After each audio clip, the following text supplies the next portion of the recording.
You see the stream, man.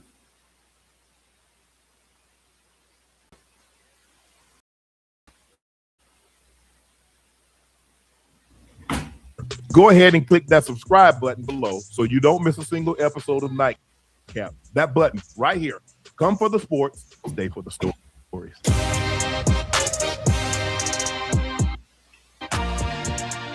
Oh, we got a special guest joining us. Now it's time to welcome Nahir Albright. He got a great 10-round bout with Frank Martin that ended in a draw. Did you think you had done enough to? Well, first of all, thanks for joining us. We really appreciate that. Did you think you did enough to get the win to eke out a? What fighter is answering no to this question? Like, what sense does that make to even ask something like this? A narrow victory? Mm-hmm. Yeah, I did. I felt like I definitely pulled it out, but like a round or two. I mean, I knew it was a close fight. So, you know what I'm saying? Like, when they announced it, I was like, all right, I can't be too mad, but I felt like I won. Mm-hmm. But listen, you bucked him early though. You caught him early. I was like, damn, he might get no boy up out of here. Yeah. Yeah. Hey, obviously, I'm sure you watched the fight by now, and looking at some of the things you could have done, and not allowing it to go to the judges' scorecard. I'm sure there will be a rematch. I'm not sure if you guys have talked about it. What things do you do based on what you've seen, watching what you did in the past fight? Do you think you need to do in the next one, if one comes about, that where it doesn't have to end up in the judges' scorecard? He asking him questions almost as if this guy's media team handed him these questions, as if there's like backroom dealings in order to push this guy, it feels like. Or actually in the judges' hands where it won't be a draw and it goes in your favor. Yeah, I feel like I started kind of slow. I feel like, you know, if I put pressure on him earlier, you know what I'm saying, I could have definitely got the knockout. Let me ask you a question. What was going on with the mouthpiece? Because I felt that you was giving him an opportunity with the mouthpiece. You was stopping the fight and getting him a chance to break. I was like, man, bite down on the mouthpiece and keep the pressure on him. I know, yeah. So like I had like a cheap mouthpiece because like my. So how you gonna come and admit you have a cheap mouthpiece? That shows you don't invest in your kid. I had like a Walmart mouthpiece that had boiled. I was gonna say you went to Dixie, got a mouthpiece, bro. It was a Walmart mouthpiece, and what happened to your mouthpiece? It was last minute. My other mouthpiece, I had lost it, so I hurried up and grabbed the mouthpiece, boiled it down, and I was like, all right, I'm gonna go fight, and yeah. It's funny. I'm talking all this smack. I had a similar experience early in my career. The 10th round came out. I'm like, damn. You know what I'm saying? What happened to? Don't y'all have custom mouthpieces? Or at least, I mean, you get. We've had people come to our gym and mold mouthpieces for us. Those are the best ones. Custom mouthpiece for a couple for a little or nothing here. You get a couple of mouthpieces for like $250, $300. I know, yeah, for sure. Definitely in the future fights, I'm gonna have. Yeah. Hey, also, I have a question. At your guys' level, I obviously the elite level. When you think about your game plan going to the fight and saying, well, maybe if I did this, let's say you want to say, you know what, maybe if I press him a little bit more, doesn't that put yourself at risk? You know, being able to take chances like that, pressuring the fighter, knowing that he can. That's where thoroughness and defense comes in, and boxing IQ comes in. Ocho Cinco. He can exchange and punch through punches. Do you ever think about stuff like that? And where you started off slow, were you a little bit more cautious because you're not tired yet? Everyone is fresh. Ideally, you would always want to start off every fight slow. Why would you just want to go in slugging and you haven't probed anything, you haven't feel anything out? What do you do? And you're just attacking at that point, and that kind of gives off something to your opponent. Fresh. Mm-hmm. Nah, you're right. Like, you know, you definitely gotta be strategic and things like that. But it was a lot of openings. Like when I went back and watched it, it was a lot of openings that I saw, you know, that I could have exploited. And so that openings such as what? You know what I'm saying? In that aspect, I could have still started early because I saw like certain openings that I could have did. You know what I'm saying? Are they not gonna ask them which specific openings? That's how you know they don't even really care. They just doing this for publicity. I don't think you ever felt. I don't really felt that you felt like oh, but he got power. I can't come in here. I mean, you walked in the front door. It wasn't like he hit you with anything that really got your attention. Nah, I ain't hear it put like that before. He walked through the front door. I gotta start using it. he called me with one good shot, probably in like I think it was round 5. It was like towards the end.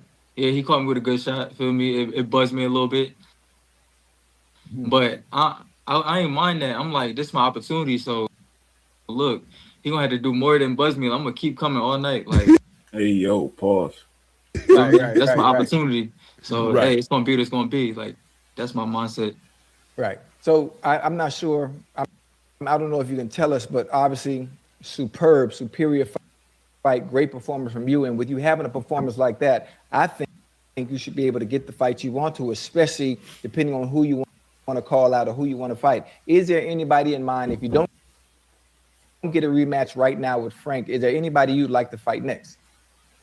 Yeah, to be honest, I want a world title shot. Like, why would you get a world title shot off of a draw? What sense does that make? Feel me? Richardson Hitchens, Shakur Stevenson, anybody. Bro, can this guy... This is what I hate about these boxers. They don't even have any idea how the true business works. You just had a draw with a nobody, and you try and call out Shakur Stevenson. Shakur not thinking about you. You're not going to be worth anything, and you should know that you're not worth anything now. Like Gary Russell, like all the champions that's in my weight. Right. I'm saying I'm trying to fight them. I feel like I'm ready right now. Why do you feel like you're ready right now if you just drew? Mentioned, you said, okay, those are the guys that you want. So you want those guys? Are you willing to bypass? So are you looking to bypass the rematch? I don't know if there's a rematch clause or anything. I don't know if they're clamoring for it. But you say I want a title fight. So are you looking past a potential rematch in order to move forward? I mean, if the rematch is there, we could run it back because the fans want to see that. Like, you feel me? And you know what I'm saying? I'm trying to, you know what I'm saying, entertain the fans and things like that. So that should be your only worry, is entertaining the fans. I don't even think about Shakur yet, little buddy. I'm gonna get the fans what they want. Feel me? Me and Frank could run it back. But if that's not there, yeah, I would love to fight for a title, or like I said, a title eliminator. How much time you take off from the gym before you get back in there? Obviously, you want to give your body a chance to recover, for whatever. Now, I'm not saying you're injured, but obviously after a football game, the best fighters know how to train while injured, no matter what the injury is. Sure. You're banged up. And so when it comes to boxing, after a fight like that, at 10 rounds, how much time do you give yourself off to relax, take a vacation before you get back in the groove of things? Yeah, I just take off a week. And that's a good answer, whether or not it's true. With him, I'm not completely sure. I don't have a reason to believe he's lying. And that week, that's it? Yeah. But like when I come back though, I'm not like going crazy hard. Okay. Yeah, I'm going through the motions and stuff like that. But I take off a week where I'm like I go get a massage, I'm soaking, you know what I'm saying, resting, spending time with my daughter, things like that. Okay, that's right. How sore are you after a fight? I mean, why are all these boxers so young, not kids? Obviously, I mean, you're somewhat sore. You done got punched in your face. You got punched in the arm. You got punched in the chest. So if the soreness, are you more sore after the fight or say maybe the next couple of days? Nah, it take like 2 days to hit you. Like the first night you feel it a little bit. You feel me a little. For me, I'm sort of next night after a fight. Right.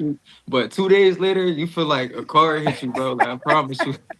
Like you like, dang, I thought I was good. Like, but nah, it's sneak up on you. Like definitely like 2 days later. Right. Yeah. You familiar with the Davis brother? Do you see yourself in a situation fighting Keyshawn again? Yeah, I've been told Keyshawn, let's run it again. Like I've been told Keyshawn, let's get it popping. But who won between him and Keyshawn? I assume Keyshawn won. I don't know. I guess his team, like, it seemed like his team telling him not to fight me or something like that. I think he want to fight me too, but his team like, nah, just stop mentioning his name or something.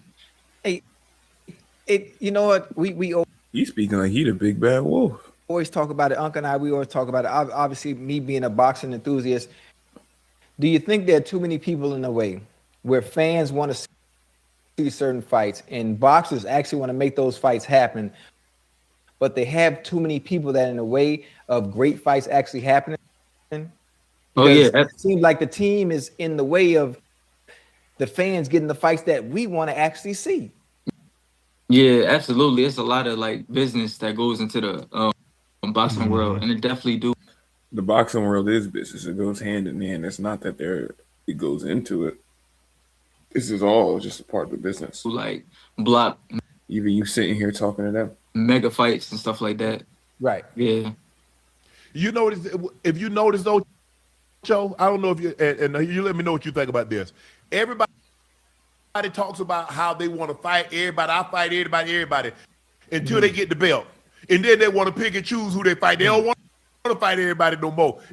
I mean, why would you keep trying to fight everybody when you're supposed to be trying to get the most bang for your buck each fight? The point is not to be fighting every Tom, Dick, and Harry. You trying to, have a good career, preserve yourself, keep your brain intact. Of course, you're going to be picking and choosing your fights. You won the belt. That's the point. You have to say you're the king.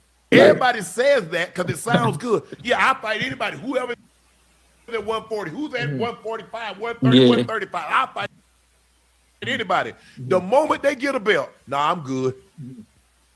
Right. But now here, Mr. Albright, doesn't it become a business at that point once?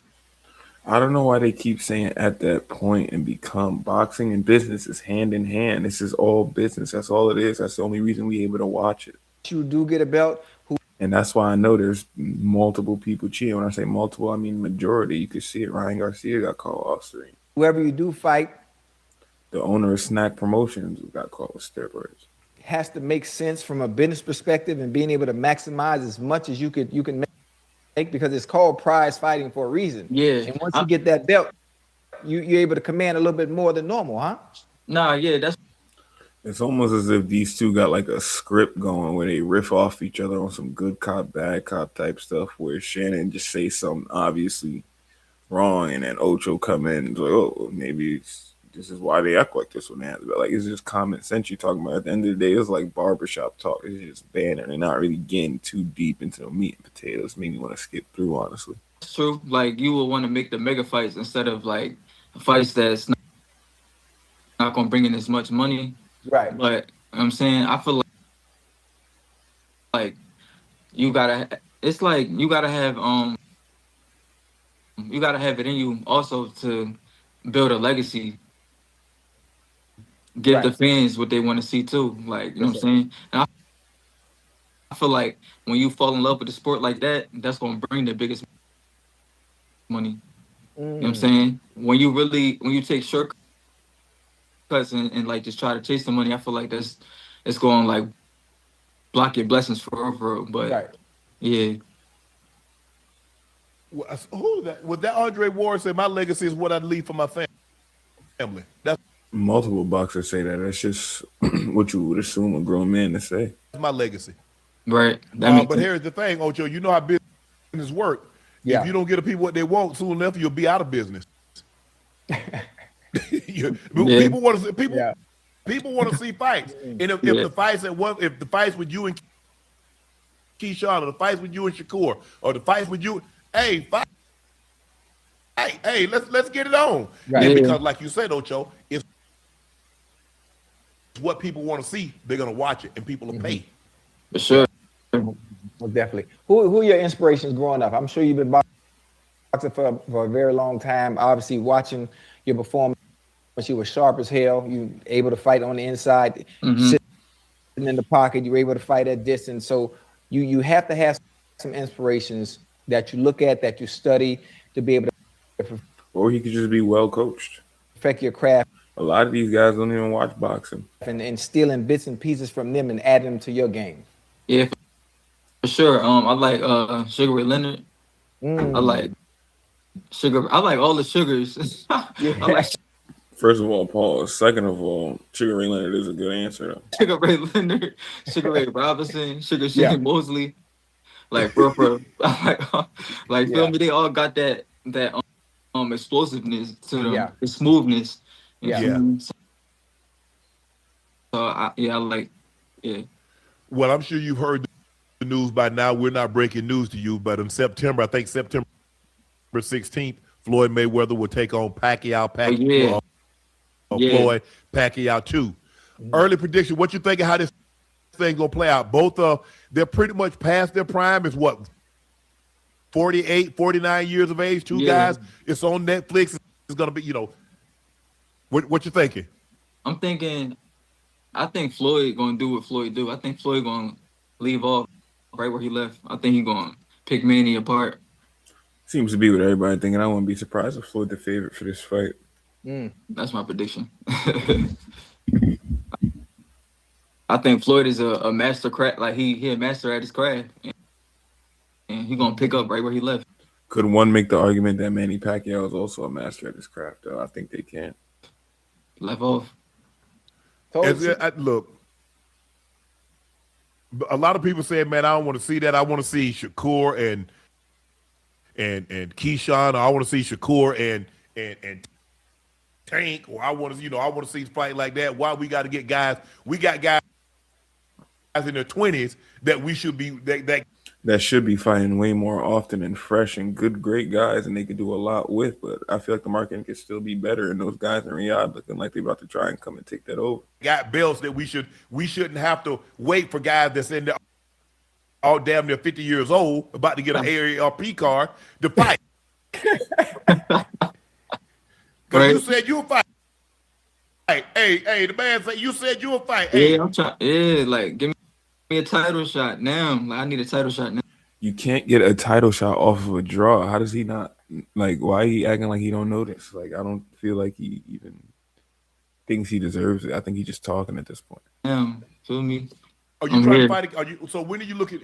Okay, you just fought last week. So when are you looking to fight again? I think I'm actually scheduled to fight May 16th on RDR Promotions card. That's my current promoter, RDR Promotions. So it's gonna be in Newark at the Prudential Center. Mm-hmm. So that ain't too far from me. I gotta get that date again. I might go and check that out live, do a vlog for y'all. I don't have an opponent right now, but they looking for somebody. Obviously, if you're coming off a fight against Frank Martin like that, when you fight again, and you said in May. Yeah, May 16th. Would a fight like that be a tune-up for a bigger fight, maybe before the end of the year? Yeah. Or do you pick someone of the same caliber as like a Frank Martin? Nah, I think it's gonna be more so of like a tune-up to stay sharp. Yeah. You just had a tune-up. Why you need another one? Just waiting on either, like I said, a world title. Yeah. Or Frank Martin again. I'm saying my prediction is I think me and Frank Martin gonna end up on the Floyd versus Pacquiao card. I'm putting in the air. We'll see. It's not impossible, but I don't know. I feel like I just don't feel that. 2026. I'm putting it in the air. Me and Frank Martin gonna be on Netflix fighting on the undercard of Floyd and Pacquiao. I like that. Hey, can you imagine, in Vegas? Mr. Albright, Frank Martin, Albright too, at the Las Vegas Spear. How you say it, Spear. This guy doesn't know how to say Spear. I think we don't do this video. Let's see what the All Access looking like with Tyson.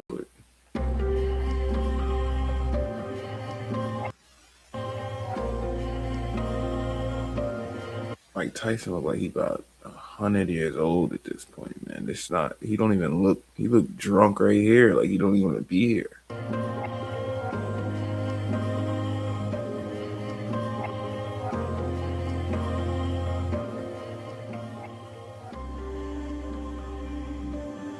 Today was the day he's supposed to rest, and then he called all of us to come here because he decided to train. My opinion was the best decision. This is the way Mike, handle the things. You're supposed to rest, but you change the idea, and you're here to push in as much as we can. Excited after the week, and here we are, ready to go, ready to go.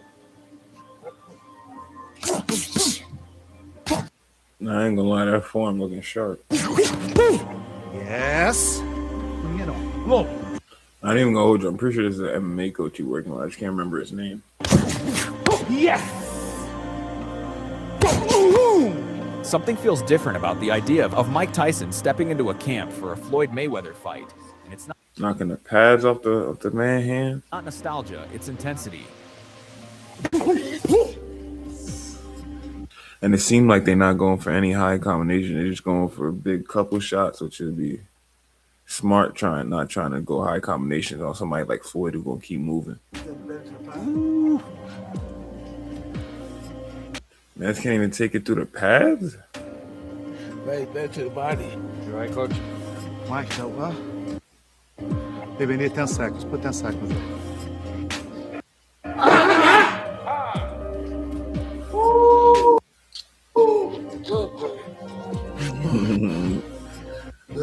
Mike can't even say sorry. That's exactly what he wanted. He wanted to hurt him through the pads. 12 rocks. 12 rocks.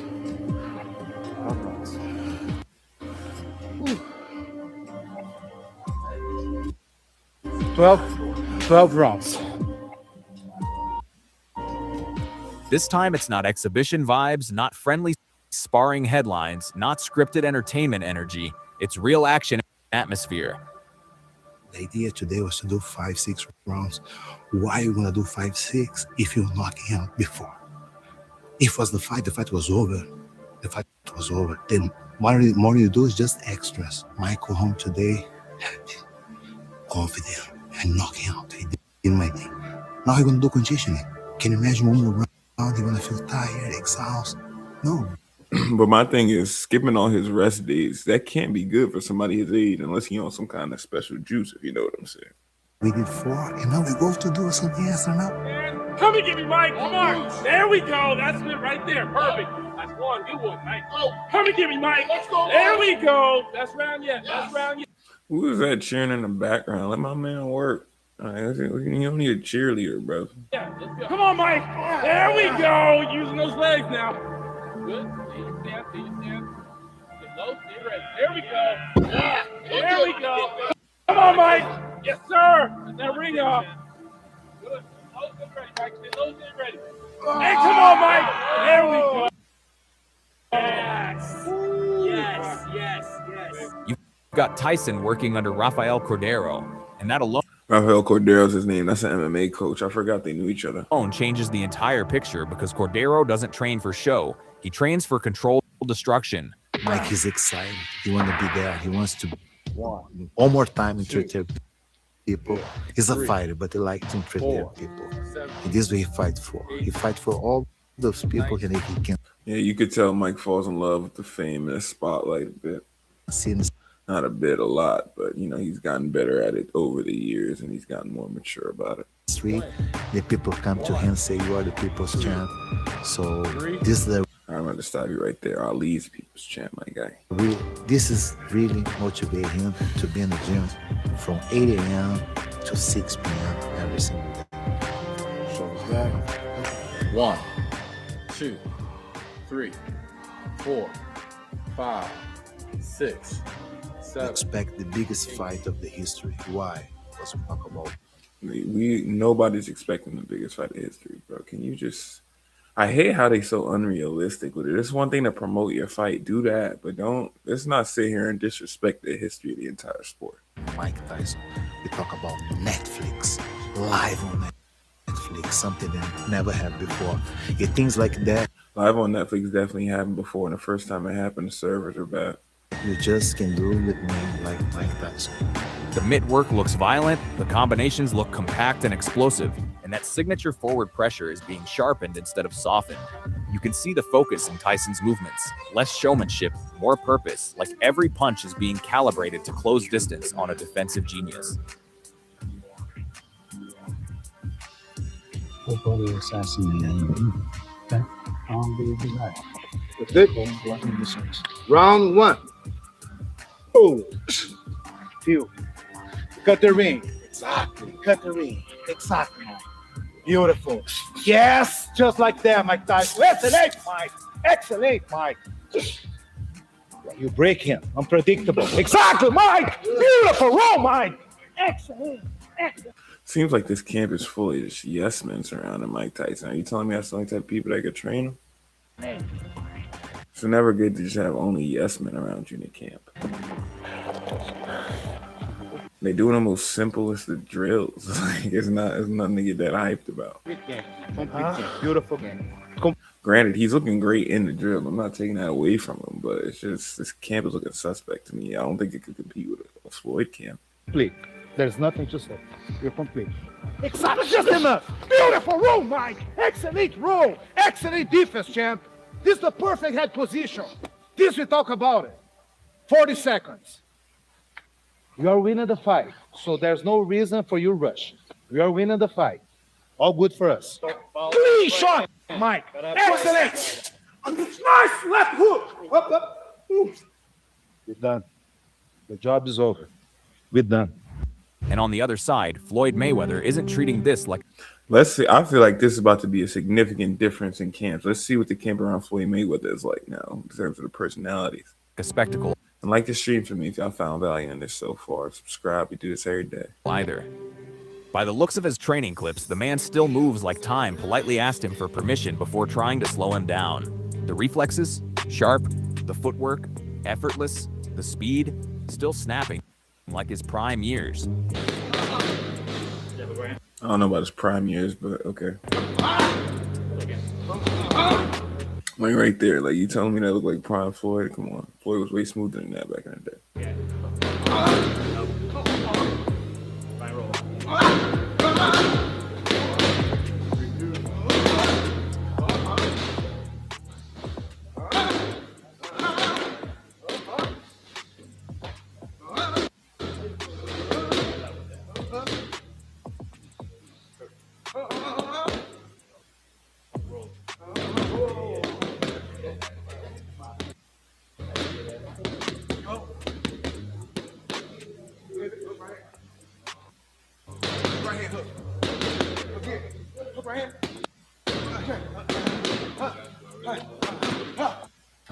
Floyd should not down at all. He going to this fight comfortable.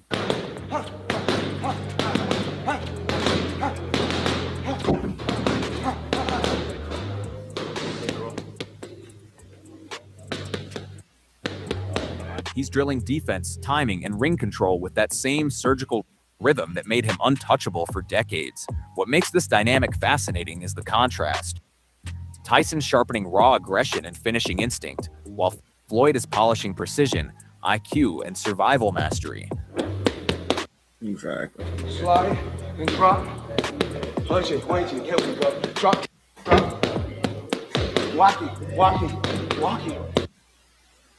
Pitch it. Six. Punch it. Pitch it.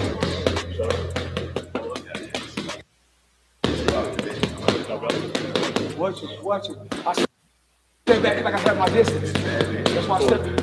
See, I have my distance. Fighters don't know their distance. You gotta know your distance. One preparing to unleash pressure and power under elite guidance, the other refining a style built on discipline and near. And just like I stated earlier, Mike wasn't working long combinations like Floyd was just working. Mike was working mainly 3 punches, highest combinations, not even any jabs incorporated in those combinations at all either. They got a very specific game plan going in, but I'm not even saying a real game plan is going to be implemented because we don't know if it's going to be like an exhibition play around fight or what. Flawless execution. If both men truly step in without holding back, this wouldn't feel like a throwback moment. It would feel like you got the ad wheel. 2 timeless fight identities colliding under modern preparation.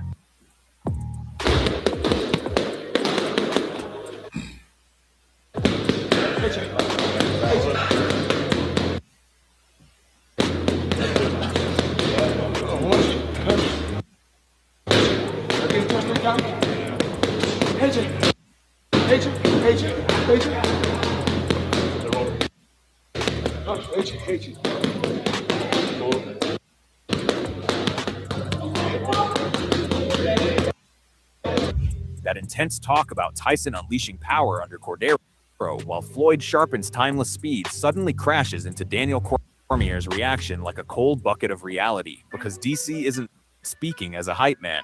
He's speaking like a combat athlete who understands danger math. The moment Cormier says we need to slow down, I'm already nodding, because that's not negativity. That's perspective cutting through spectacle. I respect these two men so great a degree that it's hard for me to almost make negative statements about them. But I think that our job as talking heads is to tell you the truth, regardless of how much you admire someone or the applause and adulation you have for them. You got adulation. to tell them the truth. He literally compares this to Jake Paul versus Gervonta level absurdity, and then goes even further. And you can hear the disbelief building when he mentions a 200-pound presence against a historically small genius boxer. That's not just a weight gap, that's physics versus finesse. Then DC brings up Roy Jones saying that's Mike, and that line hits different because it subtly reminds us that even controlled legends carry unpredictable switches. What really stands out is when Cormier questions the motivation, pointing out these guys don't need money. Obviously, the motivation is money. Floyd is in debt in a couple different avenues. You don't know their pockets. You don't know their financial situations. Why are you saying they don't need money? And I'm thinking this. They both have been notorious for having crazy spending habits. Mike Tyson used to have whole zoos in his house. Same thing. This isn't desperation. This is legacy theater mixed with competitive ego. Hey, I think there's some slight desperation there. Mike fought Jake Paul. A lot was made of him being 58 years old. He's in tremendous shape. I mean, I saw him, and even in there, right? He couldn't get going at the rate that he expected, but early, he was fighting like Mike Tyson. Floyd Mayweather's much younger, but he's so much smaller. So I get why Mike is like, yo, I don't know what this dude wants to do. Because there was a world where no one would ever thought that those guys would end up in the ring together. When he asks how you sell, none of us did, but in today's day and age, anything's possible, especially with the streamverse and new platforms like Netflix and new promotions like Riyadh Turkey. These guys are looking to bring those exhibitions back like how they used to do when Ali would go and fight the kickboxers. The same kind of stuff. Like nothing's new under the sun, but it's a new little twist to it in the modern day and age. But it's all theatrics. An exhibition as a real fight. That's the sharpest take in the entire segment. Because fans want intensity, but exhibitions promise control. And DC saying viewers tune in for skill plus damage. That's uncomfortable truth wrapped in professionalism. Yet here's the collision. Tyson himself hinting it could be legendary, while Cormier doubts the violence level creates this fascinating paradox. One side selling myth, the other questioning realism. Also, the health angle he raises about Floyd risking everything against a naturally heavier puncher isn't drama, it's logic. So now we're stuck in this strange middle ground where greatness meets spectacle economics, danger meets discipline, and hype meets practicality. And honestly, the more calm DC sounds, calling it ridiculous, the louder the seriousness of the matchup actually feels. And again, they don't need money. I imagine. Bro, why does he keep acting like they know their financial situations, man? It's going to be a boatload of money, and no one would turn away $20 million or whatever those guys may make. I don't know what they're going to make, but they're going to make an insane amount of money. But they have money. Because one thing I do know we won't see is Mike just starts Floyd Mayweather. I don't think we're going to see that either. That's why I think it's going to be one of those fake fights. Because could you imagine if he just knocks out Floyd?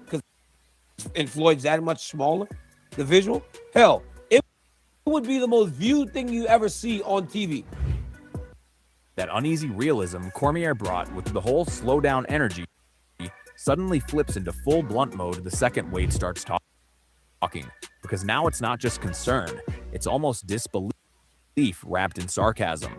When Wade jokes about not having words and then immediately having too many, I'm like, yeah, that perfectly captures how absurd Tyson versus Mayweather feels in 2026 boxing logic. He brings up Mike barely moving in the Jake Paul fight, and I can't even ignore that visual clash in my head, because we're talking about a near 60-year-old heavyweight icon potentially sharing a ring with a naturally smaller defensive genius who built a career. I feel like this is some BS, I ain't gonna lie to you. Career on not getting touched. Then Wade calling this stumble and bungle instead of some historic spectacle. Savage, but also low-key reflective of fan anxiety more than disrespect. What really catches my attention is when he shifts from spectacle to finance talk, hinting at lawsuits, debt rumors, and exhibition stacking up. His name value carried that fight, and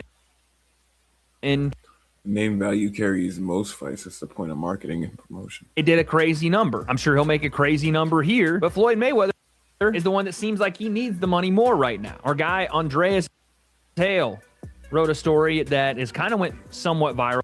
Oh, that's crazy, the laugh faces. Although Floyd Mayweather Jr. made hundreds of millions of dollars from his professional boxing career and topped the Forbes list as the highest paid athlete from 2012 to 2014. The boxer is said to have been shortchanged and filed a multi-million-dollar lawsuit against Showtime. The lawsuit filed Tuesday, and obtained by ESPN seeks to recover hundreds of millions of dollars misappropriated funds and damages resulting from a long-running and elaborate scheme of financial fraud, breaches in fiduciary duty, and conspiracy. So Floyd was in on some sus stuff? I would not be surprised at all. Floyd has always been mixed with some sketchy individuals. So if we see him going to jail for anything, that would be crazy. No wonder he'd be doing all these crazy fights. He don't know what's going to happen to his freedom in the future. Orchestrated by Floyd J. Mayweather's former manager and advisor, Al Heyman. Because now the narrative stops being legacy and starts smelling like business survival. And that's where the tone gets uncomfortable. Not hateful, just heavy. He even says he hopes both get paid while still sounding disappointed, which is such a conflicted fan perspective. Meanwhile, his skepticism about exhibitions delivering real intensity directly echoes Cormier's earlier doubts about authenticity. And I'm seeing the pattern. Hype promises danger. Reality usually delivers controlled nostalgia. The wildest contradiction, though, is Wade admitting he'll still watch while calling it disappointing. That's modern it's part of his job. Boxing fandom in one sentence. Curiosity fighting logic. Respect for legends colliding with the harsh visual of time catching up. And when he frames it less as a competitive fight and more as a legacy risk spectacle, the excitement doesn't disappear. It just turns cautious, like we're watching history, but through a very complicated emotional lens. But it is kind of... I wouldn't necessarily say emotional. It's kind of just dumb. It's not even kind of. It's super disappointing that two legends of the sport have to do this still. I said it in the Jake. Yeah, it's definitely some weird stuff going on. I think it's because it's definitely the lifestyle these two live. And that shows there's different types of discipline. You can be very disciplined in the ring, but not disciplined in your life. Some people don't even know how to carry those skills that they develop in combat sports and bring it to other parts of their life. And I feel like that's what I specialize in. Mike Tyson fight, I'll say it here. You can't put lipstick on a pig with these two especially. We know what we get from Mike. We know what we get from Floyd. That was actually a very good analogy. This is going to be absolutely nothing. Like, we're going to sit here and watch nothing. And yeah, I'm going to watch it for sure. I'm going to cover it. If it's just for the sole reason of saying, yeah, this is not what we need, and highlighting what can happen to this new generation of fighters that are getting paid very well. They don't manage their money properly. That conflicted, almost uneasy tone Wade was carrying about spectacle versus legacy suddenly gets sharpened into something way more grounded the moment Johnny Nelson starts talking, because now it's not just fan emotion, it's veteran logic stepping into the chaos. When Johnny says this feels personal between Tyson and Floyd, I don't know why he says it feels personal. They're two completely different size weight classes. I think this is personal in the fact that they need to get personal things done in their lives and their finances, but not between them. Immediately pause like, wait, that changes the whole exhibition narrative from circus to ego-driven chess match with heavy gloves. He straight up hints that ego might override common sense for Mike. And honestly, that line hits harder than any dramatic promo because it acknowledges the psychological fuel behind and legends agreeing to something this bizarre. Then he calmly breaks down the age dynamic. Floyd still moving, still hitting the bag, still active, while Mike, at 59, is relying more on instinct and aura than sustained ring pace. And you can almost visualize the stylistic frustration he's predicting. Well, if there are rules, nobody's going to stick to them. I don't believe in a million years Floyd Mayweather. So this guy is like clearly paid by somebody to get their propaganda out, to get other people to watch the fight, to make it look like it's not about to be a BS fight. It's going to stick to any script that's been written in regards to this exhibition. And I don't think Mike will either. I don't think. Does he have NFTs in his background, or is that what those are pictures of? I'll never trust a man with NFTs in his background, especially a grown one. If there's anything scripted, maybe that's not what they are, though. Allegedly, they said with Mike and Jake Paul. I don't think whatever's written down, there's going to be anybody sticking to the rules, because this is beyond this. This is what we see on TV. This is beyond. This is personal. These two guys work together. Johnny basically paints the picture without yelling. Younger legs, smaller man, more movement versus older powerhouse who just wants one clean moment. That's cinematic tension, not just mismatch talk. And when he says fans will watch through their eyes, even if they complain, I'm nodding because that's painfully accurate boxing psychology.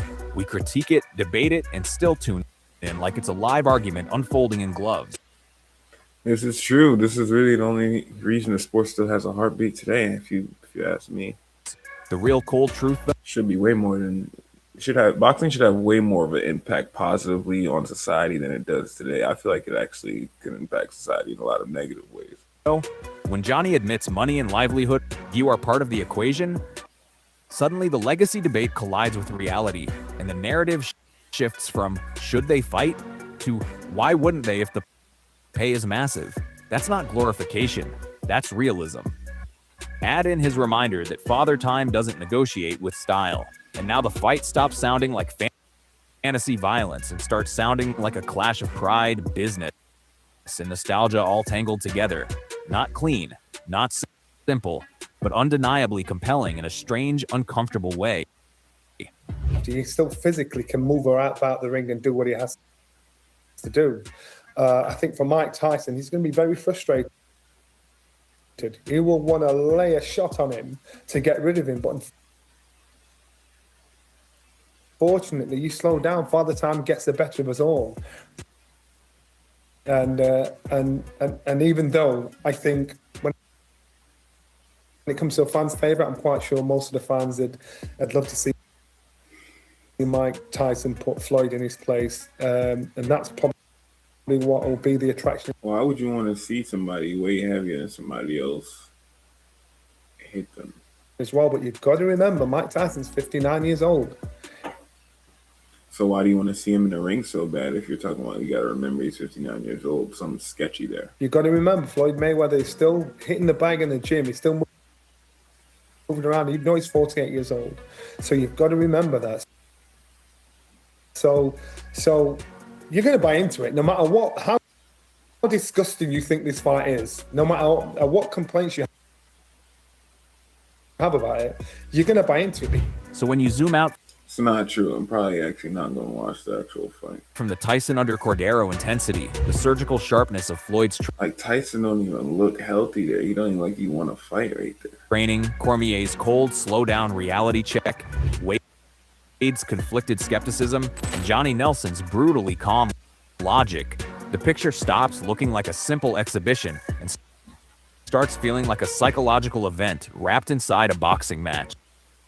One side is preparing like controlled aggression is still a language Tyson can speak fluently, refining pressure, compact violence, and distance-closing instincts under elite guidance. The other side is moving with that timeless Mayweather discipline, polishing reflexes, rhythm, and ring IQ like age is just a statistic that politely got ignored. Then analysts step in and the tone shifts again. DC questioning the physics, Wade questioning the purpose, Johnny questioning the ego versus common sense dynamic. And suddenly the narrative becomes layered instead of linear. Is it spectacle? Is it legacy risk? Is it competitive pride disguised as exhibition? Probably all colliding at once. And that's the uncomfortable fascination here. Not clean hype, not pure nostalgia. A strange intersection where myth, business, ego, preparation, and reality are all pulling the storyline in different directions at the same time. You've got a heavyweight icon sharpening intensity, a defensive genius maintaining elite sharpness, and a boxing world split between excitement and concern. That tension alone makes this feel... It's not a real concern. People who consist in the boxing world have seen much colder stuff than this. These are two voluntary men who are grown and are adults making the decision to go in the ring and fight. We're going to watch that. Bigger than a normal exhibition conversation. Drop your take in the comments. Let's really talk about it. And yo, don't ever forget to like, share.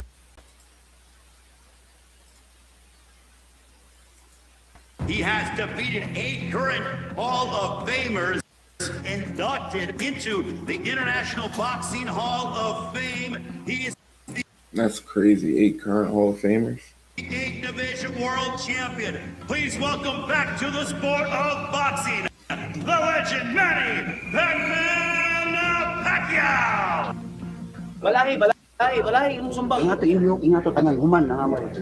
I miss boxing. I'm excited for the fans to give a good fight. Boxing is my passion. The way I train, the way I work hard to make sure that I can give a good fight to the fans.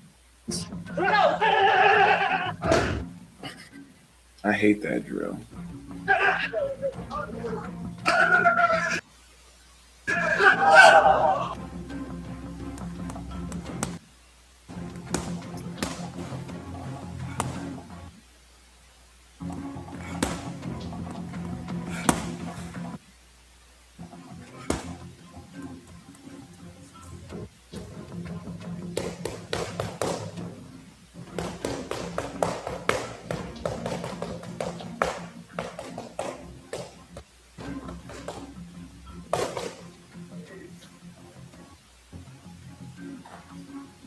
Very sharp head movement, even though it's calm. Both Floyd Mayweather Jr. and Manny Pacquiao are pushing themselves to the limit in preparation for their upcoming clash. Manny says he is fully determined and already in camp to give an exciting fight. I know he trained hard. He has to defend his belt. I'm a challenger, so I have to make more extra mile to punish myself and able to win the fight. And that's my goal. I'm not underestimating my opponent. I have to make sure. Manny's rhythm is definitely looking good. Sure that I'm 100% conditioned. I'm still here. Manny Pacquiao is back. Manny is back, declaring he will not overlook or underestimate his opponent, yet remains confident his conditioning and shape are superior to Floyd.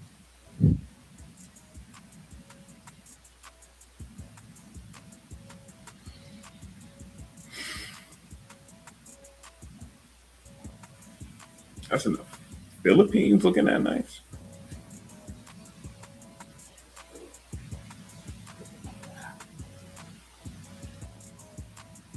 Michael Ren.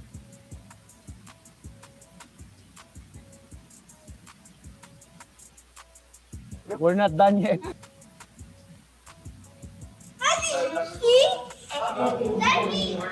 Muna siya. Kita pwede mo kumbes diri anak ka rin. Who are all these people just in the gym? They clearly not fighters. They clearly all can be his coach. Why you need so many people in the gym?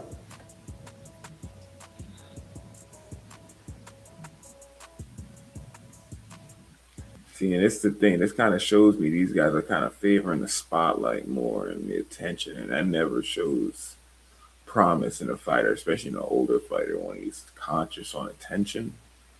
It's never good. 30 seconds.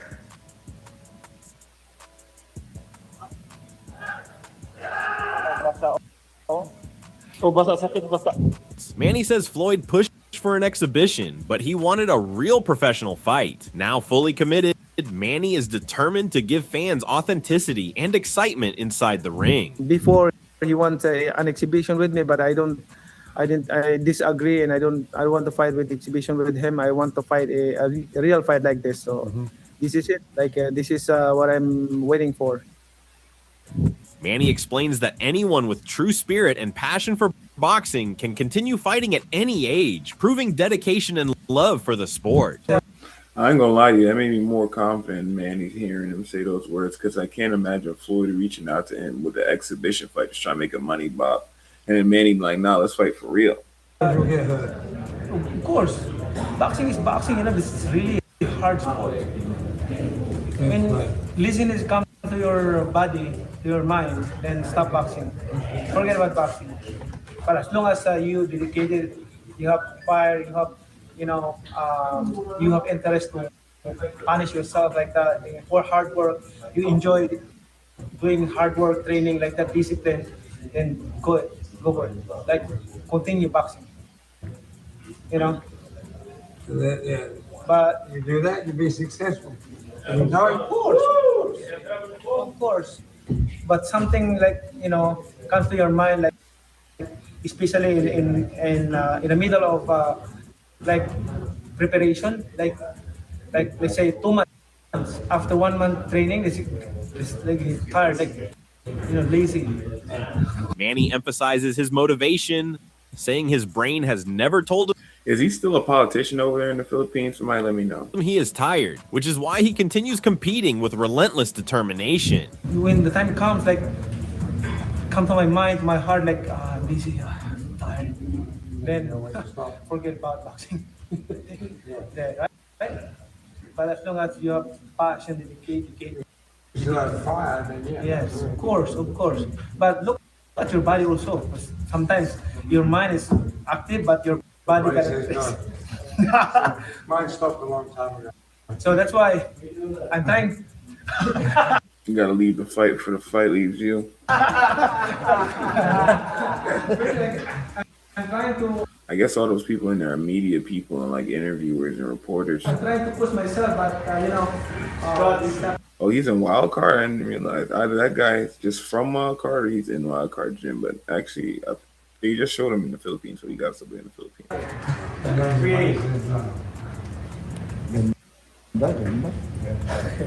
Manny trains with stick conditioning inside camp, a method designed to improve pain tolerance, strengthen resilience, and prepare his body for the toughest challenges.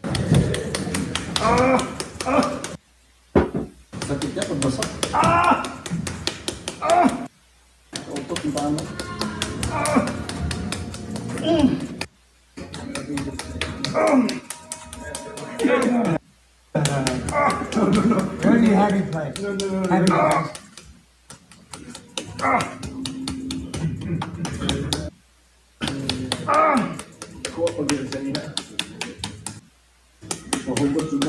Time.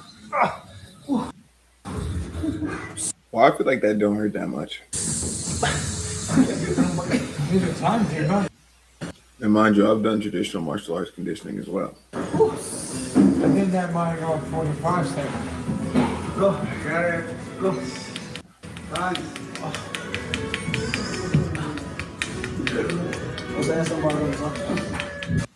Manny Pacquiao Promotions CEO warns that Floyd will not be a stationary fighter, reminding everyone to expect movement, strategy, and adaptability from Mayweather. I don't think Floyd will ever be a stationary target. I think Manny knows that. I don't think Floyd by any means is an easy fighter, or an easy opponent. Don't expect Floyd to be a stationary target. That's not Floyd. Floyd is Floyd. I mean, there's a reason why he's nicknamed the greatest of all time. There's a reason why he's the GOAT. There's a reason why he's 50-0, and there's a reason. There's a bigger reason why he's agreed to step back in the ring, and that's because Floyd. There's also a reason why you had to do an exhibition at first, not a real fight. Is Floyd, and of course, Manny's Manny, Floyd is Floyd, and Floyd's not just gonna step into something knowing that Floyd plays to win, as does Manny. So it's going to be very, very good. He confirms no medical issues exist for either fighter. Both have insurance, ensuring safety, and no serious concerns surrounding this bout. Considering Floyd's 49 and Manny's 47. I mean, the testing, I mean, the medicals and stuff are the same. It's the standard full physical, MRI, MRA, the eye exam, blood, EKG. So very standard, like what it is typically. They're getting insurance, so that's not a problem, right? So that there's no concerns or any issues there. You also have to look at their history, right?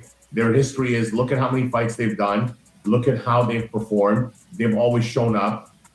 They haven't been, they're not flight risks. So we have to go back in the history and look at it. And of course, you see Manny's performance was great. Yeah, and going back to the first fight, drug testing was a big sticking point for Floyd, right? Is there going to be drug testing for this fight? Yes, most likely. Even if there is drug testing, is it going to be VADA, which is not the best drug testing organization out there? Yes, there will be. Manny Pacquiao trains with Freddie Roach in the gym, hitting pads with speed, precision, and power. So he was at Wild Card Boxing Gym. Showcasing relentless determination. He looking quick. He looking quick.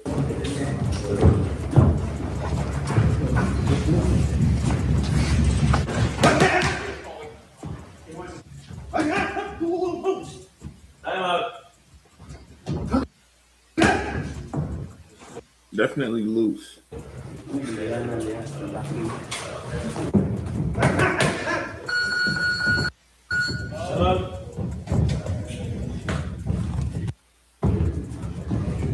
Meanwhile, Floyd Mayweather stays determined in training camp, sharpening his skills, maintaining discipline, and preparing intensely for the upcoming fight.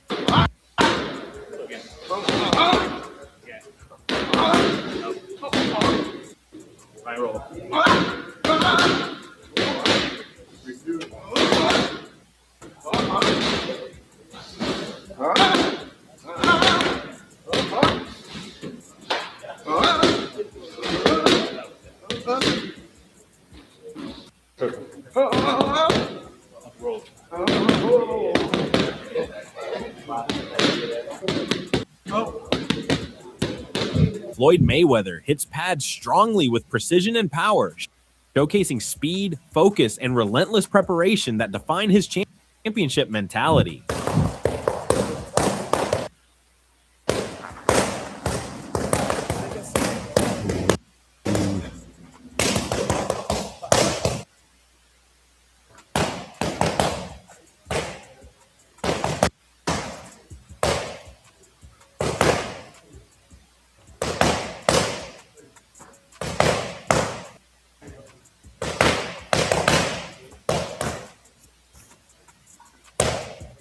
He looks like he's kind of just going through the motions in some of these pad rounds. I'm not seeing any spirit, any heat like we've seen when Manny Pacquiao was just hitting his pads.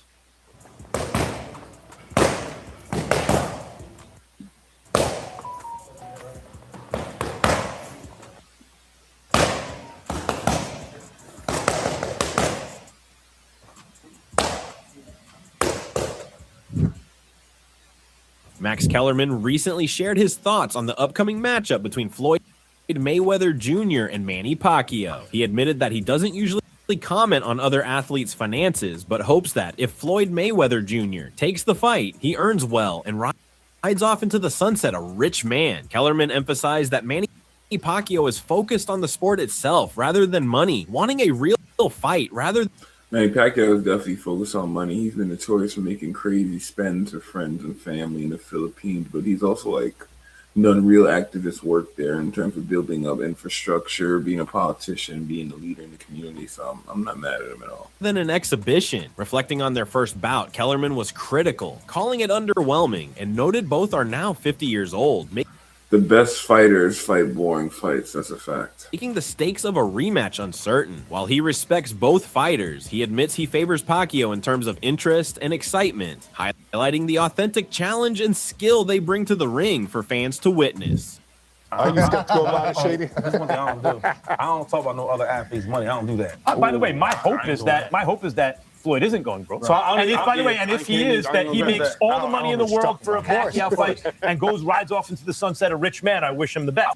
They know what they were doing with that comment. They didn't even have to say anything about that at all. But just the fact that them hinting toward that is them saying something about it, and they wanted to do that. That was all done on purpose. I want to fight somebody. I don't care about the money and all that. Who you want him to fight? I wouldn't be surprised if before the show, those two had it all set up on how they was going to execute that. That's not good with Pacquiao. Pacquiao just drew with Barrios. And you see what he look like? Yeah, because they're not on that level What anymore. do you think's going to happen here, though? What do we think's going to happen in Mayweather Pacquiao? Are you interested in it? Yeah. Is it a good fight? Yeah, I'll be watching. Watch it. The first one was awful, but now they're 50 years I watched that before I watched Mayweather and Tyson. Like, nobody else find that weird. old. Let's see it. But why though? But you didn't like the first time they No, fought. I didn't. I'm not gonna watch the second You didn't one. like that match? No, the first Oh, fight. yeah, I forgot. Of course you So did, when they 'cause wasn't Floyd made it look grandpa, easy. I know you No, didn't by like the that. way, that fight went more or less how I thought it would go. I always thought it would go that way. I didn't like the fact that it was Who's your diminished. favorite fighter? Look, even Manny wasn't looking too sharp right here. He wasn't looking bad, but he wasn't looking like best Manny Pacquiao. Pacquiao Floyd. Come on, we know it's Pacquiao.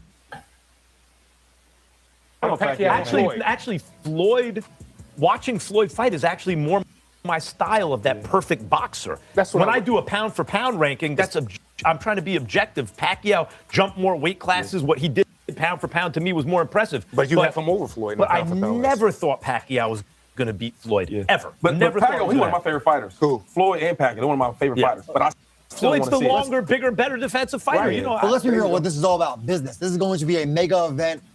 Doesn't matter how old they are. They're the two biggest names in boxing today, even if they aren't.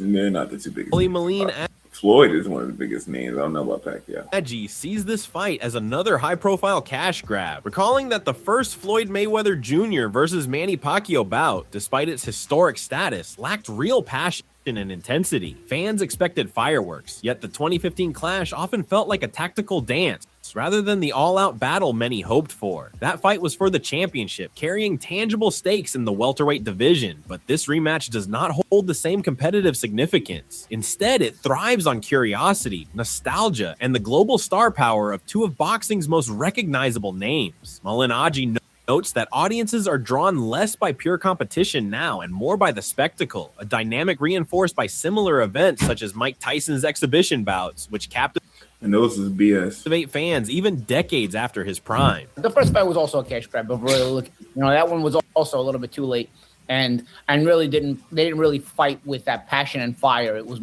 more like, I'll dance, you dance, and if nobody gets hurt, we both win. And that's not really what fans want to see. Having said that, the first time around was for the championship of the world. Floyd was champion. Pacquiao was challenging him. I think Floyd had the WBC title at the time, so on and so forth. And you know what I say about, and at the time, it was still a fight that was viable within the whole world landscape of the welterweight division. This time around, it's not really a viable fight within the landscape of the welterweight division, but it's like I always complain about Canelo. As long as you don't take the belts with you and hold them hostage, and the sanctioning bodies allow you to hold them hostage, I don't mind guys doing this kind of thing. Let's face it. Is it the only time we've seen this? We've seen this time and again. I mean, Leonard did the third fight with Duran and Hearns in 1989. While this is an official fight, not an exhibition, the undertone of entertainment remains. Floyd wanted it to be an exhibition at first. That's worth to keep mentioning because Manny was the one that said, he wanted this to be a sanctioned fight. He want to really throw them hands. He's real.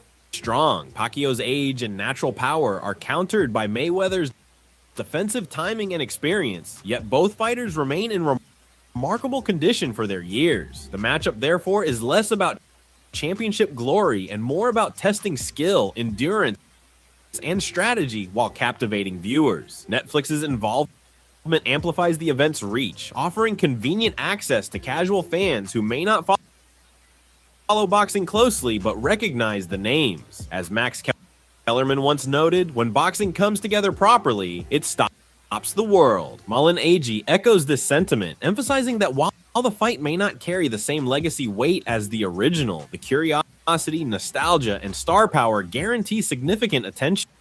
For fans old and new, the Pacquiao-Mayweather rematch promises a spectacle, blending skill and showmanship into a global event that few will ignore. The rematch for Hearns and the third fight with Duran. I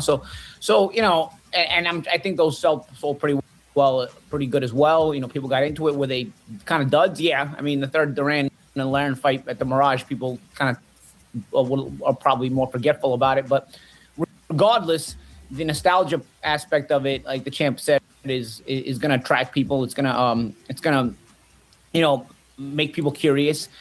I think just the craziness of it is what's attracted me personally. I don't really care about the nostalgia. Like, there's also the aspect of it where the new fan base is always curious about the old time fighters, which is why Tyson always gets views even today, because people are always curious about the Mike Tyson mystique, the Mike Tyson effect. So people that weren't able to be alive and wake up the morning of a Mike Tyson fight to know what that feels like, you know, want to feel that today. I promise you, it's nothing like it was in 1989 with Tyson. No matter what, literally fighting for 20 seconds. What you guys want to feel?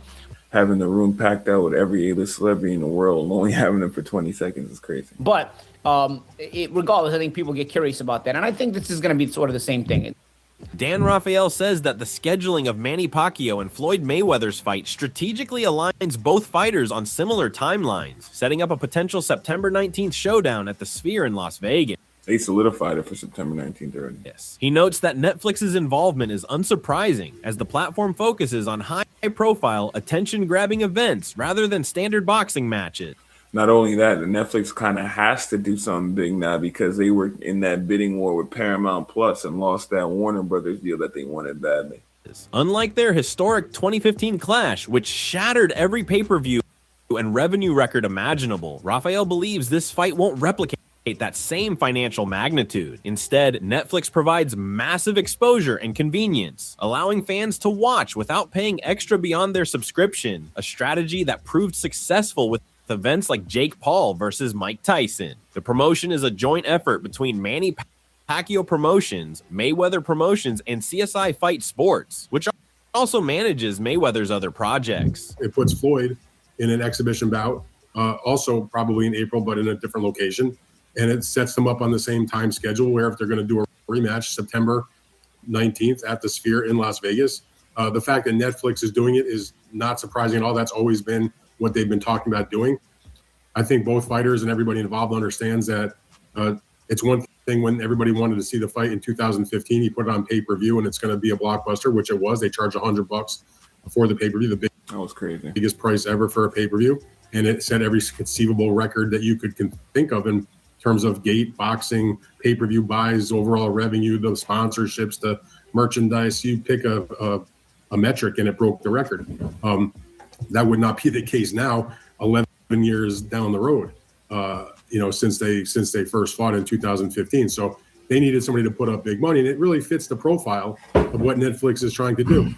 While the competitive dynamics of the fight remain uncertain, Rafael emphasizes that the spectacle itself guarantees global attention, given both fighters' enduring fame. For him, the event is a must-watch, not only for dedicated boxing fans, but also for casual viewers drawn by the star power of two of the sport's most iconic names. They want to do big events, and whatever you want to say about it, maybe not for guys like me or you who are involved in doing boxing-related stuff on a daily basis, but for the regular person that's scrolling through Netflix to see what's on a weekend night, they're going to look and say, oh, Mayweather, Pacquiao, I know those guys. And it's going to be something different than you typically see on Netflix, so it's going to gravitate a lot of people. Guys, they're as famous as any boxers in the world, and if it doesn't cost me any extra money and I'm just paying my normal subscription, yeah, I'll check it out. And it's going to do big numbers. That's why Jake Paul versus Mike Tyson did the numbers it did, and that's why, we saw. Yeah, this is common sense.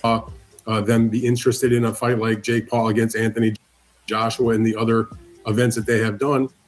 Tyson Fury's come back as they try to, build up more in the UK. And this is going to be the same situation. They put out a lot of money to do the fight, but not as much as what obviously they generated in 2015. And, it will be, it'll be a big event, but how much of a fight it will be, who the heck knows? But I mean, to answer the question, I'm not like looking. I think it's going to be probably a decent fight. It's definitely not going to be a terrible fight because you can see how lively Manny looks. He wants to get in there for the sake of boxing, and Floyd is always going to be sharp. Looking forward to it, but and he's not about to give up a perfect record for no reason. Floyd Mayweather reportedly earned around $200 million from his first fight against Manny Pacquiao, while Pacquiao took home roughly $100 million.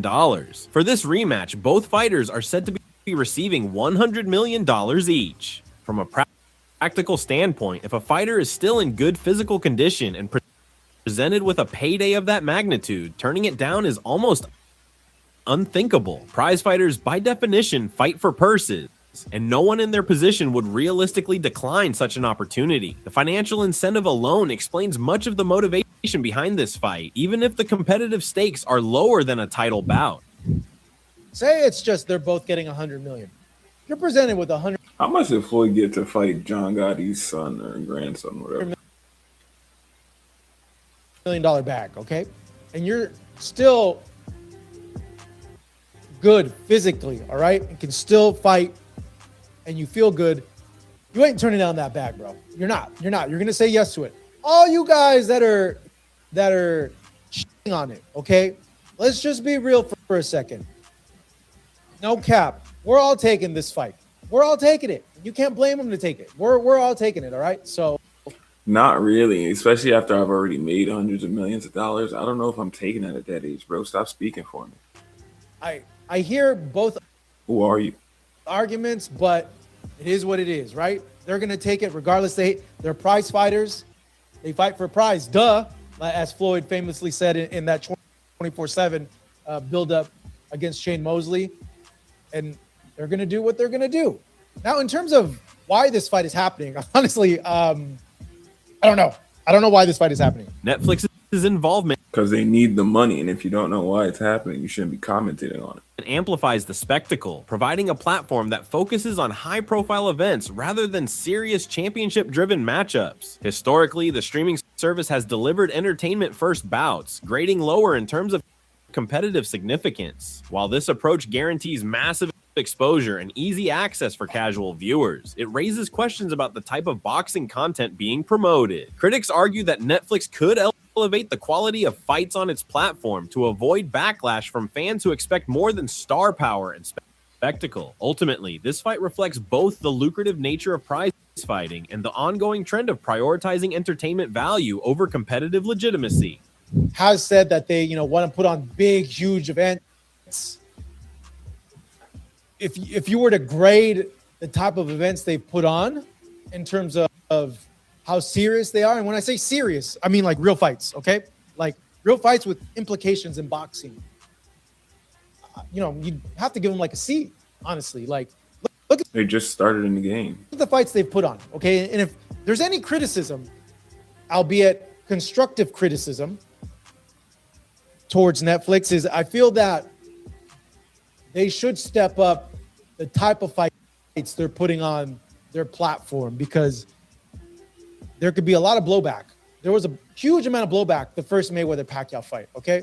You had all this attention. Literally the whole sports world and a big part of the world was tuned in to this fight. And the fight was boring, put people to sleep. That's it for today's video. Stay tuned until next time. Yo, Tim Desert Storm Bradley, you already know the damn rest. Man, and damn. Let's see what he got to say about Tank. This shit just reminded me of something I wanted to say, man. I want to tell everybody, man. Look, man, like last week, there was this young kid, 12-year-old. My son played rugby. Kid is cold. Kid body at normal.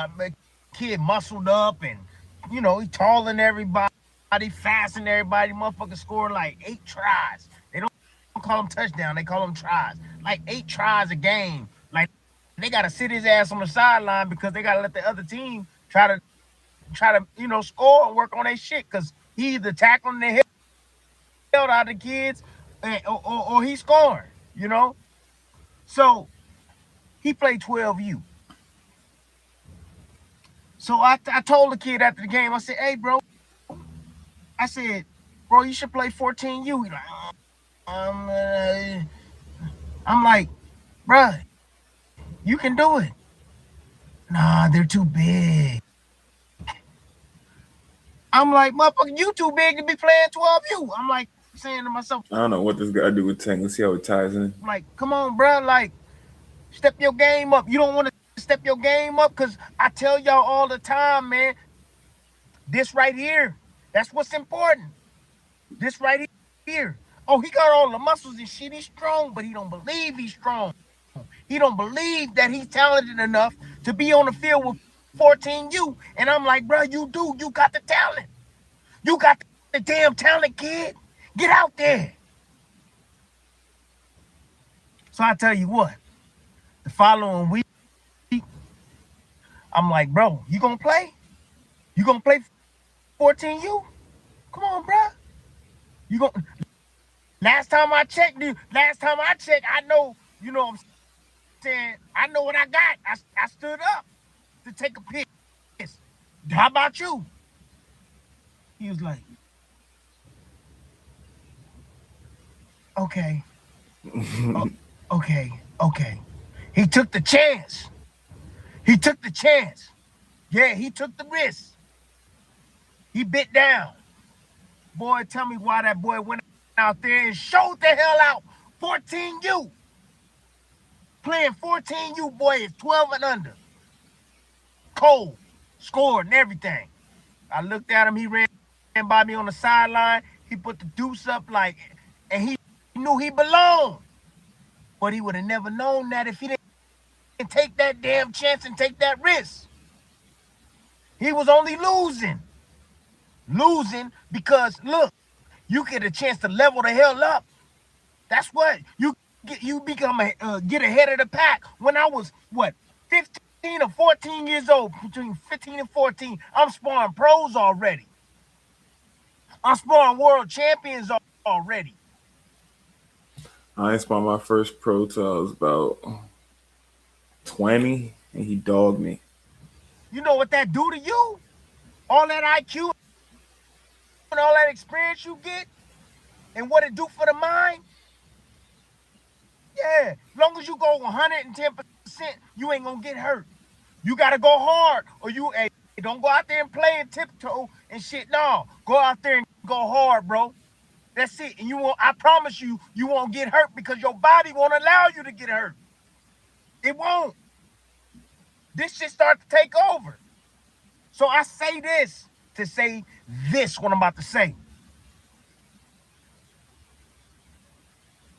Sometimes I wish I was in other people's minds or bodies, man. Like I see certain shit and I'm just like, man, if they had that mentality, the right mentality. Only if they had a strong. That's most people on this planet, man. Mind. Only if they believed in their damn self. This kid didn't believe in him. He didn't believe in himself. This kid didn't believe in himself. Excuse me. He didn't believe in himself. And I told him. Then he finally took that risk. Right? So, guys, I'm talking about Tank, man. I wish I was in Tank's body. I wish I see what you did there. I was in this damn mind, dude. For real. You guys got to understand that last week, two dudes we've been raving about for the last week and still continuing on.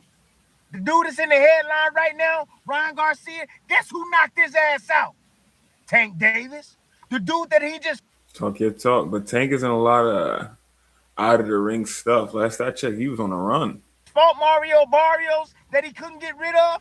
Guess who knocked his ass out when he was undefeated? Tank Davis. Yeah, he kind of spitting facts right now. Guess who Ryan Garcia lost to? You know what I'm saying? Before this fight? Who he lost to? Rolly Romero. Guess who knocked his ass out? Tank Davis. So what I'm telling y'all is, man, that I wish Tank believed in. If y'all found value in this stream so far, like and subscribe for me. We do this every single day. We get in depth. His damn self. What kind of legacy you want to leave, Tank? Come on, man. We don't want you in the tabloids for what you into right now. Hell no. We don't want that. You don't want your legacy to be that, man. Attached to that.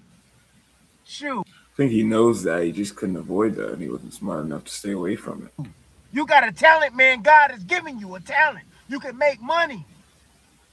You can be He already made money. a legitimate player, man. Legitimate player. Remember forever, bro. Don't you want that? That's not important to you. You want your kids to go to school as they get older They see your dad's name right there. Oh, he was a boxer, but guess what? He never faced the top of the tippity top of the boxing world. Oh, he did some good things. Oh, he has. But everybody, the narrative is you ain't faced the top guys yet, Tank. Take that chance, man. Take that risk, because right now you losing, player. I don't think it's a matter of him not wanting to take the chances, that he can't make the path to get the opportunity for himself. He need a better team around him. You losing. Just like that kid the other day, he would have lost out. He leveled the hell up. He took that chance. And guess what? He realized, damn, I belong. I belong, man. That's what you need to realize, Tank. You belong, dog. For real. Because if you all the way focused down in, bro, you come back, you dedicate a year and a half to this game, you will turn this game upside down. Upside down. To all the way focused, Tank, can't be fucked with. Can't, I'm telling y'all. All the way focused, Tank, can't be fucked with. It's crazy, man. I wish I was, man, I swear, man. Sometimes I look at these athletes, I say, damn, I wish that I was, shit, can I just jump in their body real quick and take over? Can I just jump in their That's what a good coach supposed to know how to do. mind? Can I hypnotize these motherfuckers or something? So that way they can go in there and do what their destiny is? What truly their destiny is? Damn. Anyway. Didn't his coach Teddy Atlas used to hypnotize people? I know Customato did, and he worked with Mike, but did Teddy Atlas used to do that too? Man, I'm done. Tim Desert Storm Bradley, you already know the damn rest, and I'm out. Hey guys, it's your favorite Unk here. Go ahead and click that subscribe button below so you don't miss a single episode of Nightcap. That button right here. Come for the sports, stay for the stories.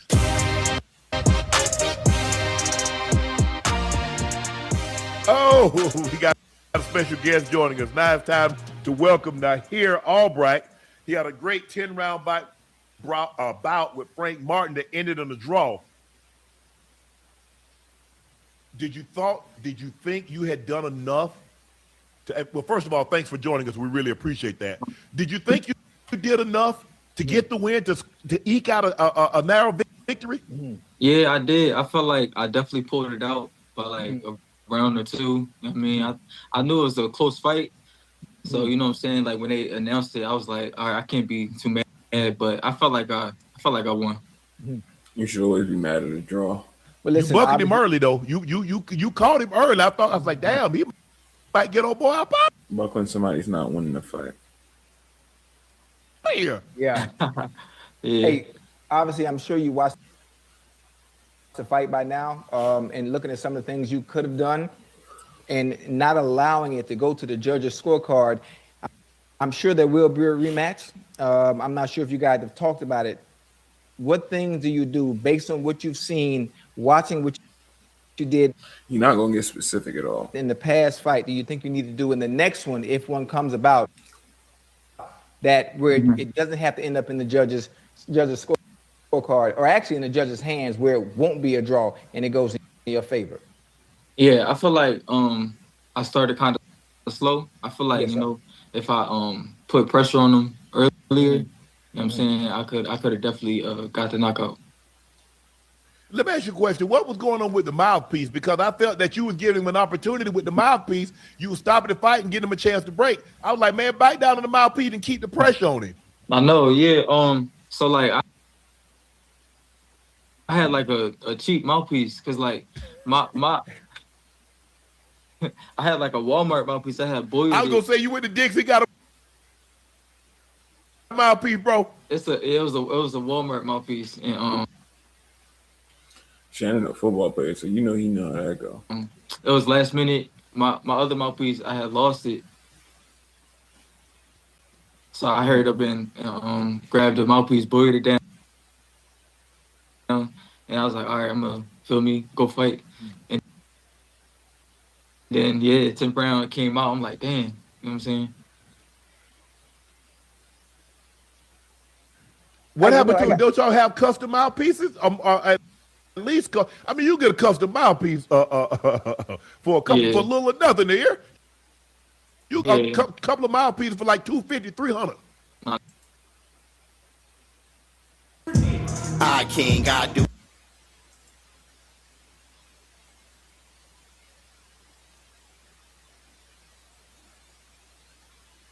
Prevent the testing against Ryan Garcia. Oh.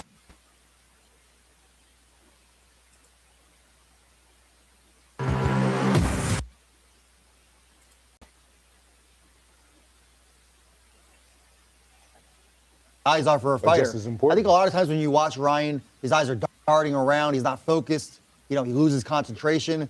I thought he was locked in. Yeah. All night Look, long. Ryan is fighting the right guy to look good, and I agree with him. He looked very good. He could have looked even better. Yeah. Ryan is his own toughest critic after the fight, and that's good. I take that as a Ryan's that fighter that's never going to look perfect and clean and pristine like how Floyd used to execute. That's right. What I love, though, is he uses this fight to get a strap, right, and to look great. And does he now maneuver with that to avoid the smoke? No. He uses it as a megaphone to say, let's make big fights. Yeah. More fighters in boxing should be like that, in my opinion. Yeah, but I also think that Ryan looked good, and we could say it's because Barrios really didn't offer nothing, but I never seen nobody beat Barrios one. And when I say he didn't offer none, he didn't make any adjustments. His coach didn't make any adjustments. He was just in there staying in front of Ryan's hands getting clocked. Inside it, like. Not even taking his head up the center line, anything. Stuff you see amateur children able to do. Comprehensively. You're right. He's fought the names. No one has beat him like that. Ryan looked very, very really good. did. And I know we like Shakur as the best fighter in the world right now. That's not going to happen right away. Ryan got way more work to do. But I never even seen Shakur fight somebody with that rapid speed like that, twitchy speed. I haven't seen it yet. Well, it combines with power in Ryan's case. I don't want to bring Shakur in it. I don't know. I want to give Ryan his flowers, though, because he's been through a lot. Yeah, the whole thing with Devin Haney, right, that could take a lot out of you, right? Say you cheated, etc. And then you fight Rolly, who... Why are you having sympathy for a guy who got caught cheating? That's weird. They're not on the same level at all. And he beat you, right? And now you come back and win like this against Mario Barrow. So I just like what he did. Yeah, Mike, is your claim that the Haney Garcia fight is a bigger fight than Shakur? Yes. And yes, that is my claim. I agree with you, Mike. I agree too, but I really do think that this is going to be Shakur's issue going forward. Is one of the reasons his events will be a little bit diminished is because people know the outcome, or they feel they do, going into the fight. Like, I think it's important for us to acknowledge that. Anybody who feels they know the outcome before two people go into a fight just haven't watched enough fights in their life. Because when you acknowledge that, you're at least not anything can happen, baby. Punishing the fighter for being so dominant, right? Otherwise, a guy like Shakur, a fighter. Yeah. Yes. Otherwise, Shakur gets punished for the fact that the real reason is, like, when Tank Shakur was the hot fight, it was because a lot of people felt like they didn't know who was going to win.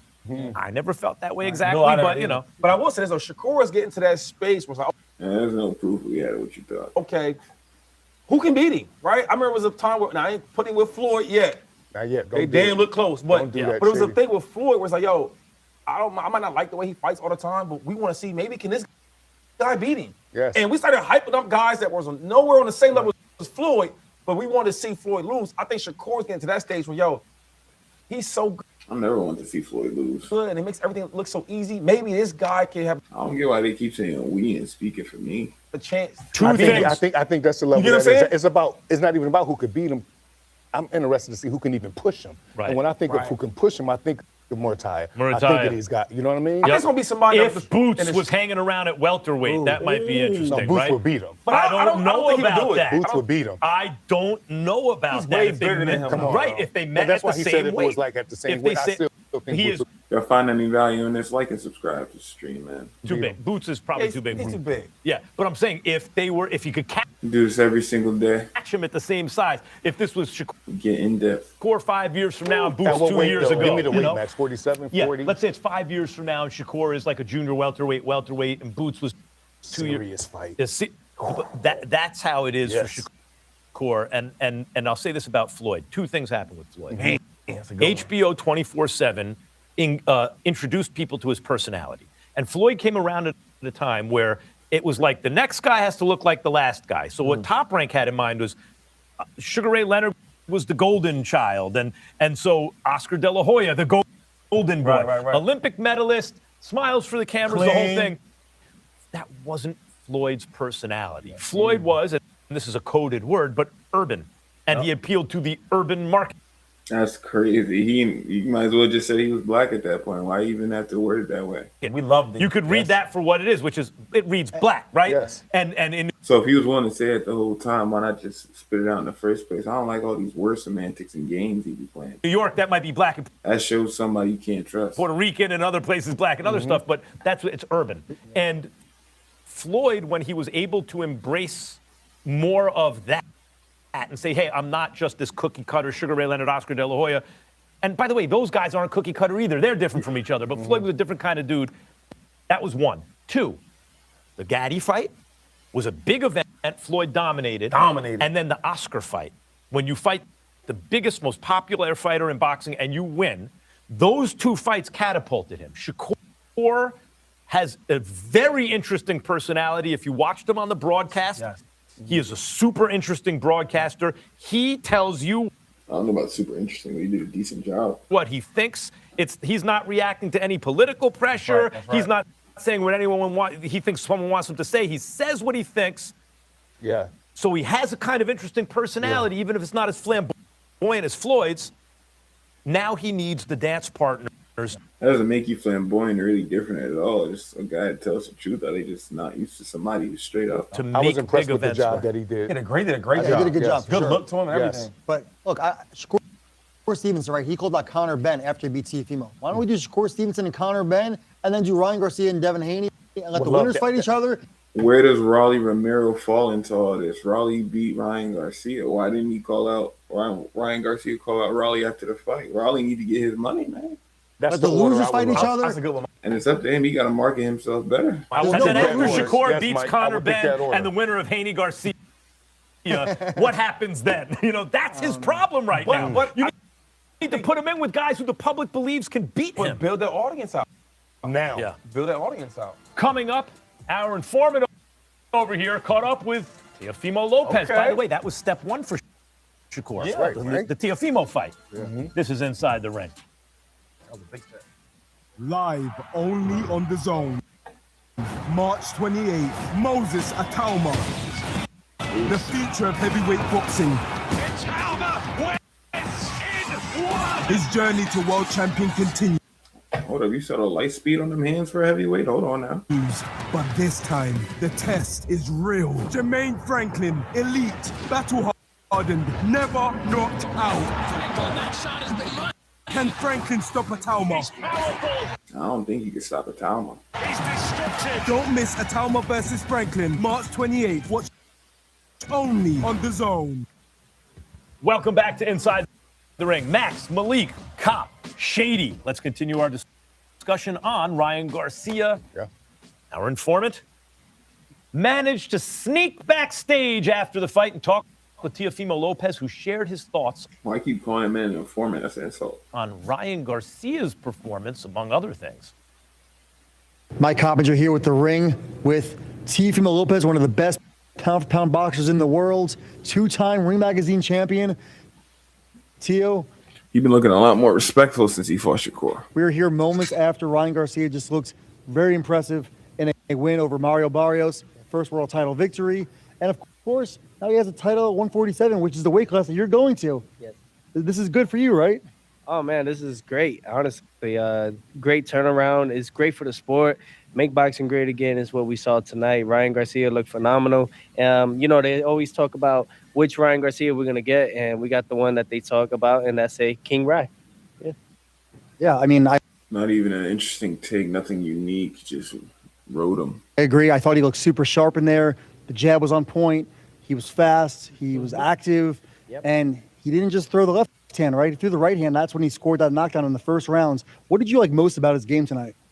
I think what I enjoyed most about it and being there in the corner, like on the side, just from, just watching from that view, I think he was just listening to his father a lot, Henry. And I love that communication, most importantly.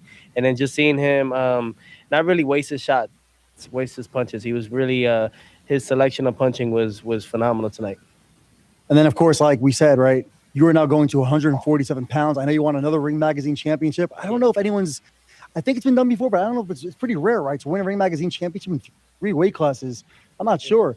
But what are the big fights for you there? I would love to see a fight between Teofimo Lopez and Ryan Garcia. How about that? No, yeah, those all those type of fights, man. I think Ryan Garcia not thinking about you. You're not big enough, buddy. it's great. I think it's wonderful for the sport. And, you got the likes of Garcia now. Yeah, it would be 2 scumbags fighting them. You got Rolly Romero. You got Devin Haney. You got Lewis Crocker.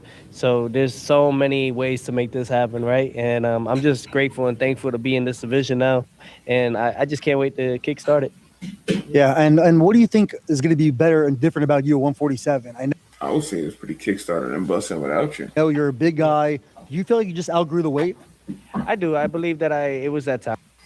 You know what I mean? I think that there was a few things that needed to be changed. But, we're here now. You notice being a weight bully couldn't work no more. You live and you learn, and I think that's a part of it. As long as you don't quit in this, it's just lessons.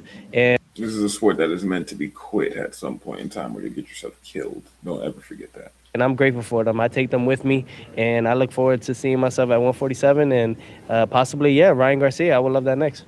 And look, we know. And those of you who don't know my accolades, I competed nationally all across the U.S. in many different places. I'm a 3-time silver medalist. Teofimo Lopez is a guy that likes the big fights. He doesn't like tune-ups.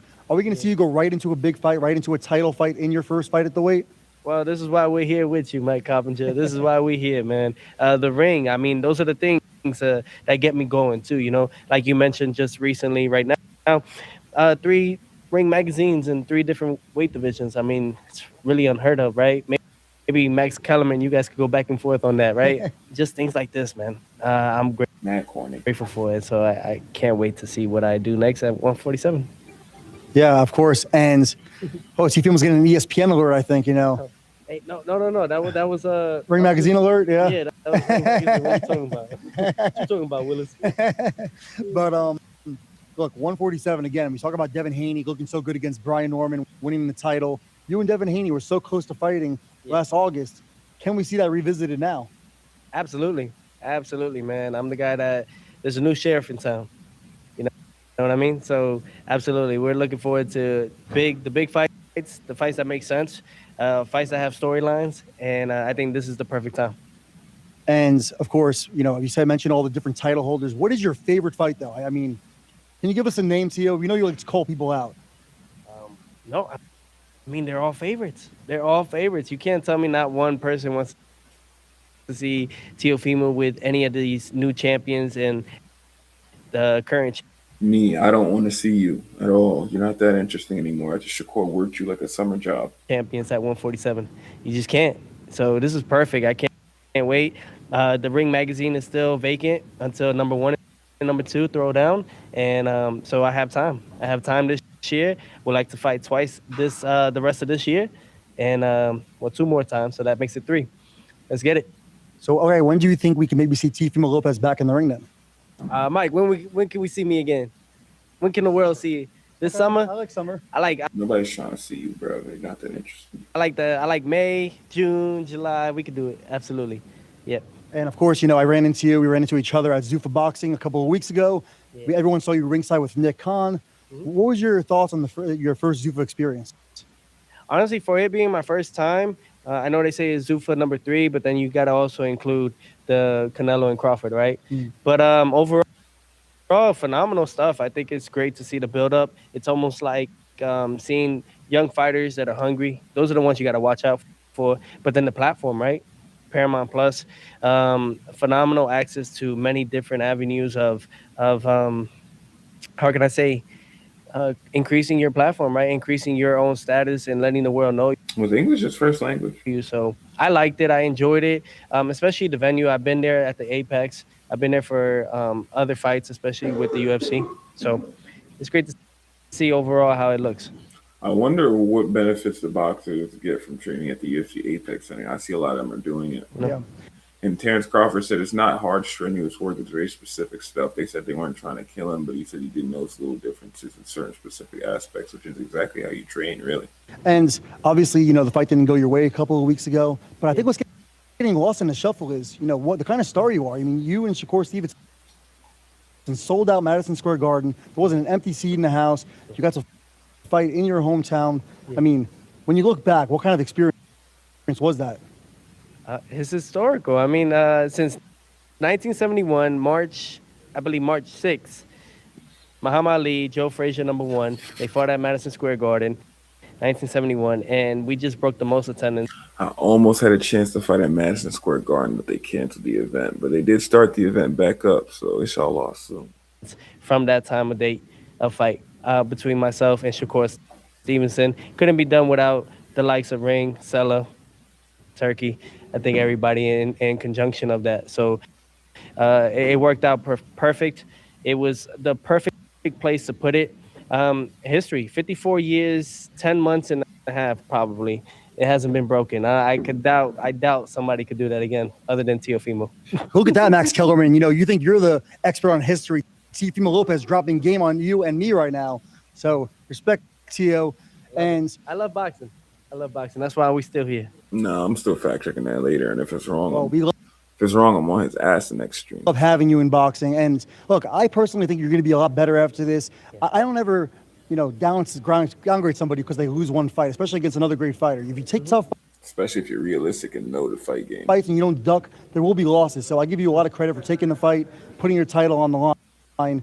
And of course, it's no secret, right, that people have been criticizing your father a little bit. Can you please set the record straight? He is your trainer, correct? My father, yeah, he's still my head trainer. I think he just needs some things that he needs to work on within himself personally, just so I could get him back refocused. You shouldn't be having to worry about getting your trainer focused. Just off that, you should be fired. So you're already in the wrong path. You already know we can't put stock in you. Nobody's going to really put bread into you because they know your whole life is unstable and starting from your dad. That's all it is. But we'll add some other people in addition to it, change a few things. That's part of it. You need to learn from it. But as far as it's a father and son dynamic duo, that always stick. That always stay.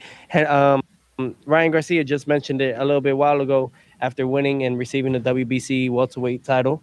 He says that I wouldn't be here without my father. I want to give this to my father. He gave the belt to his father. He talks about He ain't physically giving the belt forever. He just dedicated it to him. I was about to say donated. Always enjoy that relationship, and that I do. I'm not going to switch it. If anything, we just add to it. That's what we're going to do in this time around. That's a great point. Ryan Garcia brings back his father after training with a few different guys, right? Joe Goosen, Derek James, and then he wins his first world title with his father in his corner. And how did that look? How did Ryan look tonight? Looked the best I've seen him in a long time, yeah. And who was in his corner? Henry Garcia. Exactly. So this just a lot of us contradict ourselves in many ways. I think right now my father just needs to focus on himself and how to adjust himself, and then we'll be right back as new. And how much better do you think you're going to be at the new weight? Again, I think you had 6-7 fights at 140 pounds. I know you're a guy that, you're 27 years old now, I believe. No, I wish, right? Oh, 28? 28, yeah. Okay, I'm sorry. Well, years that much in boxing. Still 27 to me. Thank you. But do you think you're going to be that much better at the weight? I mean, how tough was that weight cut? I think, honestly, the weight cut wasn't as difficult, but I think it was just the fact that once I got to the 40, once I hit 40, it took me, I couldn't pass even with Barbosa,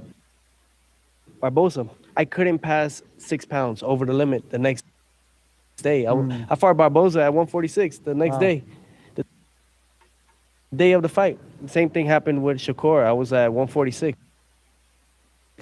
146 and some change for Shakur fight. And it took me a long time it takes me 3 days to go back to my actual weight of like 152, 153. Oh, that is surprising, right? Because I imagine earlier when you were fighting at 140 that you were rehydrating properly, right? No, yeah, and I always do. I always watch out, especially ever since that incident that I had with Cambosa. So you learn from your mistakes, right? And lessons. So, but all this had to happen. I had the feeling of knowing that it could change. But, I'm grateful that we shared the ring with Shakur Stevenson. He got his win. He's got his dub.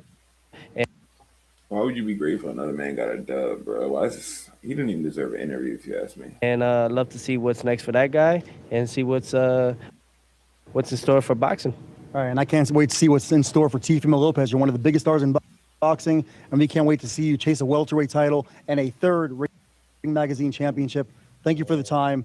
What's your final message? To everybody, man, I appreciate you guys, honestly. And look, no matter what, I told myself I wanted to be like of Muhammad Ali, and I rewrote history with his name on it. He lost to Joe Frazier 15 rounds, unanimous decision. I lost to Shakur Stevenson 12 rounds, unanimous decision. Get this goofy out of here, man.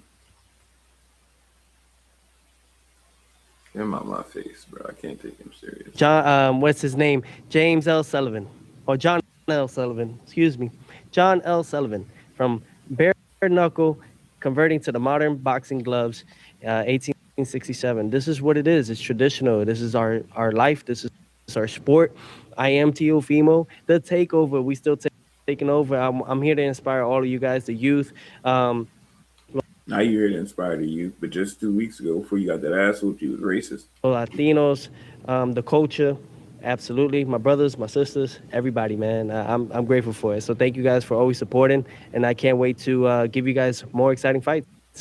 All right, well, there you have it from Teofimo Lopez, the man himself, and we thank you for the history lesson and for teaching Max Kellerman a little bit about boxing history as well. Thank you. No, you know what you should do? You should have pull up Max Kellerman's rap videos.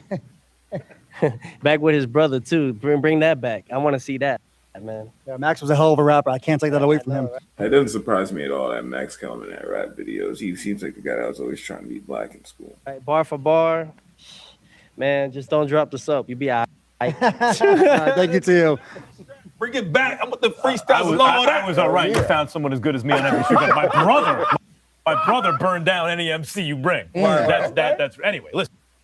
Teofimo said a lot right there about facing the best, and thank God we have guys like Teofimo Lopez, Devin Haney, Shakur Stevenson, Ryan Garcia in the game today because they are willing to fight each other. Yes, that's why these dudes are taking. See, that's how you know boxing has come to a sad state, that we're saying thank God for guys who are just willing to fight each other. When boxing first came about, everybody was looking to shed blood. That was the point of the whole thing. Everybody was trying to get their name out there. Everybody was trying to get their pain out of their body, express themselves through combat. Now we're thanking God for a few guys who just want to fight. Everybody should be wanting to fight. That should be bare minimum. The bar is set very low currently in today's age. Some losses because they're fighting each other. That's what happens when the best fights the best. Did you feel smart in there, Mike? All the lessons you got? Yeah. I feel even smarter now. Was like educating at the same time. I feel smart every Monday sitting next to Max Kellerman. What did you have a problem with? Listen, I love T.O. You know I love T.O. But don't say God darn it. Like, comment, and subscribe if y'all find any value in this stream, man. Don't you not never ever let him talk about Muhammad Ali. You should stop. He's trying to. Bro, listen. He just was talking about the He needs some guard and the confidence guard right and now, the Shady. loss He and the needs loss. Yo, he's a great fighter. He's a great fighter. All right, from now on, give us our word. When they start bringing up guys like Muhammad Ali and all that, this. Meantime, what do you think about his move to 47? I think it's a great idea. I'm gonna get out of here. Y'all take it easy. It's been over an hour and a half.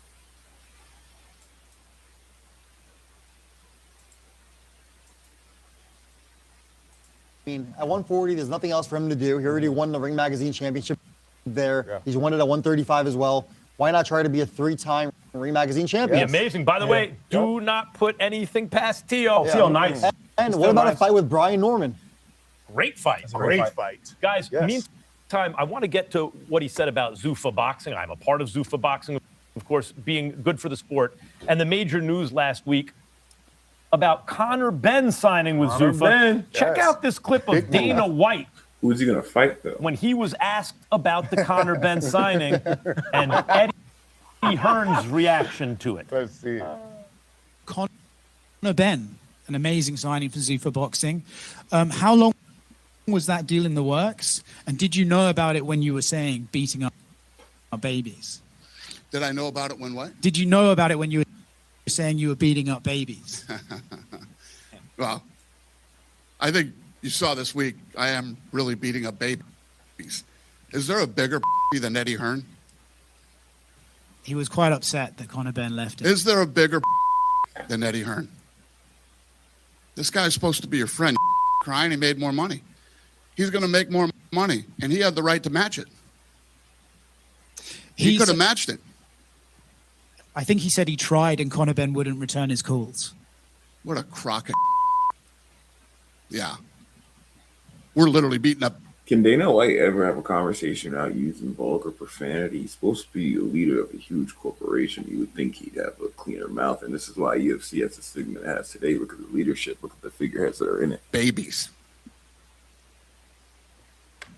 Speaking of babies, I want to address this right now. Guys, I'm a part of Zuffa Boxing. Right. What exactly does Max Kellerman do for Zuffa Boxing? Is he on the board? Is he like a marketer? What? Or just a commentator? Same thing he always does. I didn't get involved in it because I had many opportunities to earn a living in this business. I didn't get involved in it for that reason. I didn't get involved in it because it was like a nice little thing to do. I got involved in it because I think the landscape is changing in boxing, and I want to be a part of a very exciting new chapter in the history of boxing. Let me just address the Eddie Hearn part of it, okay? Yeah. Eddie Hearn was beating his chest, talking a whole mess of wild stuff about Zuffa Boxing. Talking about Dana White, Nick Khan. I don't know why you would choose those two guys to mess with, right? Talking about me. Guys, I was in meetings over the summer with Nick Khan and Dana White. I never heard Eddie Hearn's name come up one time. They didn't even They are literally minding their business. Mind your business. I haven't heard Eddie Hearn's name in a while. Well, I am minding my business. He took my fighter. No. Your fighter was a free agent, and he made a business choice, right? Here's the problem, though. You can't beat your chest and talk a mess on Monday about how Zuffa sucks and all this, and then literally cry on a Tuesday.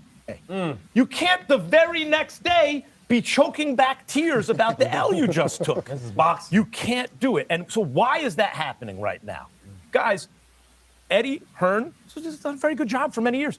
Oscar De La Hoya, I've talked about like how impressed I was by Golden Boy early on, and especially I'll never respect Oscar De La Hoya. Oscar is a fighter, of course, but they benefit from the status quo.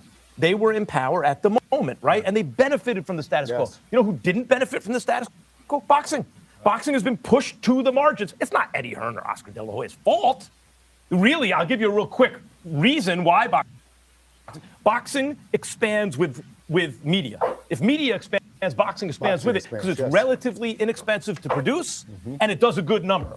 Fewer participants than other sports compared to other sports. When radio came out, boxing was on all these radio channels, right? Yes. And it brought it to the mainstream. When TV, the advent of TV, boxing brought it to the mainstream. But then a funny thing happened. The nature of broadcasting changed and boxing changed with it. Cable TV was after TV. Now boxing expands with cable. It always expands with broadcast. But now it's more of a niche audience. You're reaching fewer people. Then premium pay cable, HBO. We're not like the other premium pay cable. We don't just have movies, we have boxing too. Come watch us. It worked. But it funneled boxing more to the margins. And now you have a shrinking fan base that you're milking for more, right? Then it's pay-per-view. Now you're really milking the hardcore fans. They got to pay for everything. But then what happened? After pay-per-view, streaming. Now for the first Mind you, no other sport really does it in this model. time, broadcasting is going in a direction that opens it up to more people No high-level sport, I should say. instead of less, instead of fewer people. And so boxing expands with Netflix because people look at their streaming bill as a utility, like their electric bill or their water bill or whatever. Netflix is reaching almost 500 million people, and they're expanding with boxing. We're on Paramount Plus, boxing. Zuffa came along at a time when, for the first time ever, boxing wasn't on American television. Not on American television. Who presided over this? Eddie Hearn, Oscar De La Hoya. Now, Eddie Hearn is in Top Rank, don't forget. Top Rank, right. They presided over this situation. And so now with the expansion of boxing, with the expansion of broadcasting, right, a new form of it, Zuffa steps in, and it's a new day. And the sad thing to me, watching these guys talk, like Eddie Hearn talk, is they've already lost. The game is over. The game has been decided. and they just don't know it yet. And the thing is, if they just mind their business, they can be a part of it. A rising tide lifts all boats. But if you want to just fight and flail against it, then you will be in the embarrassing position of beating your chest on a Monday and crying on a Tuesday. Max, are you saying this is a fight and Steve Smoger's the referee? He just hasn't stopped it yet? You really thought you ate with that line? As my daughter would say. Hey, he was waiting to say it. He tried to interrupt me 3 times. Drop the mic. We'll be doing an interview, and Mike's like, go, Mike, start asking. And I don't want to step on anyone's line. I'll give it a B+. You couldn't wait to get that. Steve Smoger shot. You know what? From the football standpoint, I think just watching everything's unfolded. Yeah. And I feel like everybody thought, like all the promoters thought that, you know what, it's gonna be another try startup, like the XFL, right? But the problem is, because you think they're the NFL, but the problem is when you got some really good stars that sign over to Zuffa, it's like, hold up, because in the NFL you're not gonna see star dudes sign from the NFL to the XFL, right? And it looks like that's happening. So now it's like, oh, it's a big question mark. It's legitimizing, yeah. Yeah. So now it's like really legit. I think that's what's scaring these guys. And it come across like it's a lot more where that came from. Like they're nowhere near done. And since the beginning? Yes, it's like just getting started. I'm looking forward to even more of the big signings. I mean, the dominoes are going to keep falling, and people can either get with it or cry about it. They say about to sign me next, so you know how that's going. Coming up, more from the ring, high stakes, including the Everybody think they can get in the ring. fight of the night. This is Inside the Ring.